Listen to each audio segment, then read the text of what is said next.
nous n'allons plus revenir là-dessus. Nous avons parlé de long en large du Hizb Sulta, de ce groupe d'hypocrites-là qui avait pour but de conquérir le pouvoir. Et ils ont fait tout pour cela.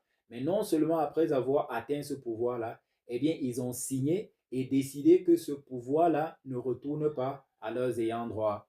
Donc, Abou Bakr a nommé Omar directement comme calife.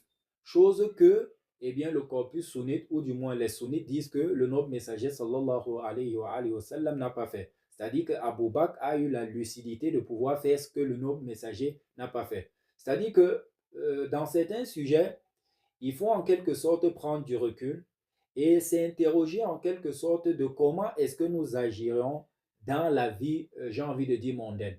On sait généralement que dans une famille où, par exemple, le défunt, le chef de famille n'a pas pris la peine de désigner en quelque sorte son héritier clairement, généralement, on va dire sur 6 familles, 4 familles, il y aura toujours du désordre.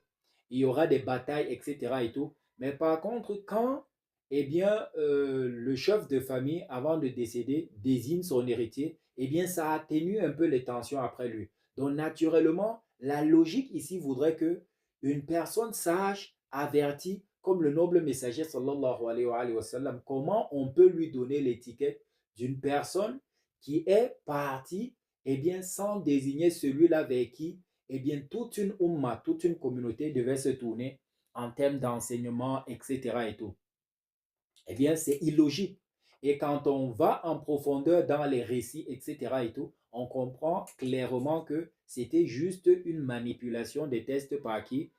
Par l'appareil médiatique Oumeya dont on a parlé dans l'un des épisodes euh, de cette rubrique avec la caravane de l'imam Hussein. C'est-à-dire que c'est un puzzle que quand on va dans les profondeurs, on retrouve en quelque sorte, on arrive en quelque sorte à recoller et à comprendre véritablement pourquoi est-ce que, j'avais toujours l'impression que ceci était illogique et on me l'imposait. Comme actuellement, on dit clairement que le sceau des prophètes et messagers, celui-là qui est appuyé, qui est assisté par Jibril alayhi salatu wassalam, par Allah subhanahu wa ta'ala, le Seigneur de l'univers, l'omnipotent et l'omniprésent.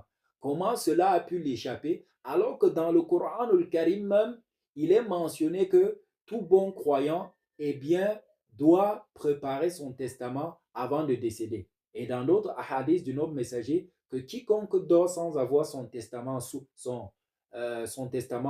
son oreiller, il n'est pas de la Ummah du sceau des prophètes et messagers. Donc, c'est ce personnage-là que l'on